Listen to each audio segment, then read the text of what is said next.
Bienvenue sur ma vidéo. Aujourd'hui, je vais donc vous parler encore de sécurité réseau.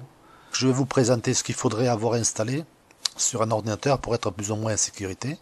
Donc déjà, un antivirus. Donc je vais présenter le mien puisqu'il est déjà là. Donc il faudrait un antivirus avec un pare-feu incorporé. Ça c'est obligé. Donc que tu puisses régler les paramètres. Donc les paramètres du pare-feu je parle.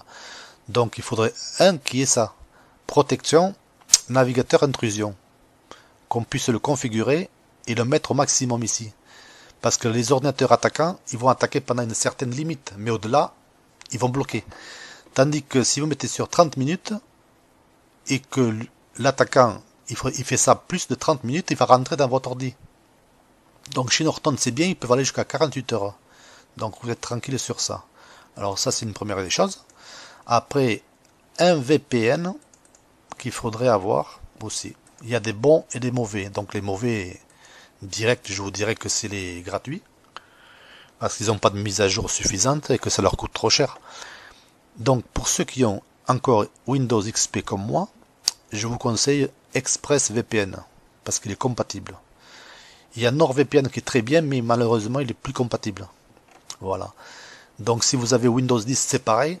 ExpressVPN compatible. Donc je vais vous parler aussi de ceux qui ont des adresses mail depuis longtemps et qui se posent la question, est-ce que j'ai déjà été piraté ou pas? Donc allez sur ce site là, et vous tapez ici votre adresse. Et là, ça c'est une grosse base de données qui comporte plusieurs milliards d'adresses mail qui ont déjà été piratées dans le monde. Donc si cette adresse mail figure dans ces bases de données, vous pouvez être sûr que des pirates l'ont déjà aussi dans leur dictionnaire. Et donc votre adresse mail elle vaut rien. Soit changer d'adresse mail, soit je sais pas, mais ne vous en servez plus quoi. Là vous tapez votre adresse, moi je tape n'importe quoi comme ça au pif. Ça va sûrement tomber sur quelqu'un. Et là vous faites OK et vous vous attendez. Vous voyez c'est là, elle n'a pas de problème. Et par contre s'il y a un problème, il y a écrit en rouge. No. Ici. Il y aura écrit no et ça sera en rouge. Donc là, vous êtes sûr que votre adresse mail est piratée ou pas. Après, au niveau des mots de passe, c'est pareil. Vous cliquez ici, mot de passe. Et avant de choisir un mot de passe pour quelque chose, vous allez me le taper ici. Et vous faites OK. Et vous allez voir s'il est déjà pris ou pas. Vous voyez? Celui-là, c'est pas la peine. Il sera piratable. Donc, je vais rajouter des caractères spéciaux mélangés. Et normalement, ça devrait être bon. Voilà. Donc faites ça et vous serez en sécurité. Après, mon autre conseil aussi, ça serait d'installer, mais ça fait partie d'une autre vidéo, allez voir dans les autres vidéos que j'ai déjà faites, est-ce qu'il y a un intrus dans votre réseau? Pour savoir s'il y a des intrus qui rentrent dans votre réseau Wi-Fi. Et donc, il faudrait télécharger le logiciel que j'ai déjà fait sur notre vidéo. Comme ça, vous voyez vos machines, et s'il y a d'autres machines, eh bien, c'est pas vous, eh bien, vous les bloquez. Voilà, en ayant tout ça, déjà, moi je pense qu'on ne peut pas rentrer comme ça. Ne mettez pas des données personnelles, genre votre date d'anniversaire, ou votre rue, ou votre nom, point le prénom, ou je sais pas d'autre, car ça sera trop facile.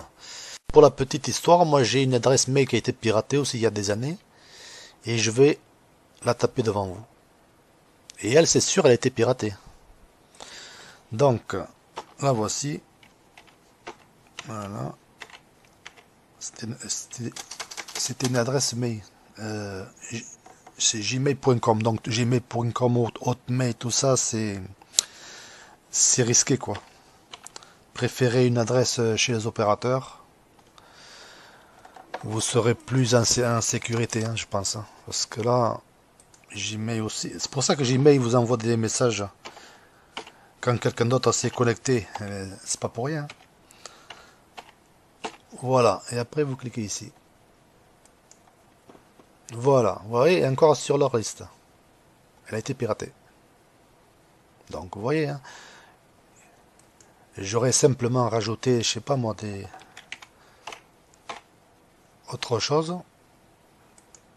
Elle aurait peut-être pas été, vous voyez. Celle-là, elle n'est pas connue.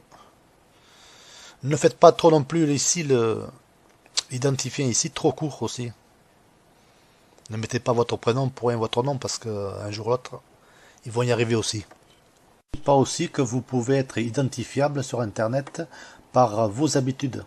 Si vous faites toujours les mêmes genres de choses et tout, rien que votre résolution d'écran, de temps en temps, ce serait bien de la changer quand vous allez sur certains sites que vous n'avez pas confiance.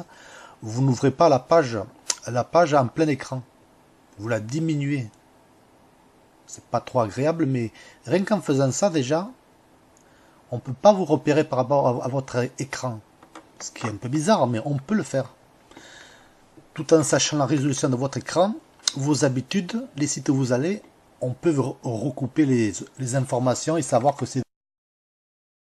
Donc merci d'avoir visionné cette vidéo et à une prochaine. Merci. Donc merci d'avoir visionné cette vidéo et à une prochaine. Merci.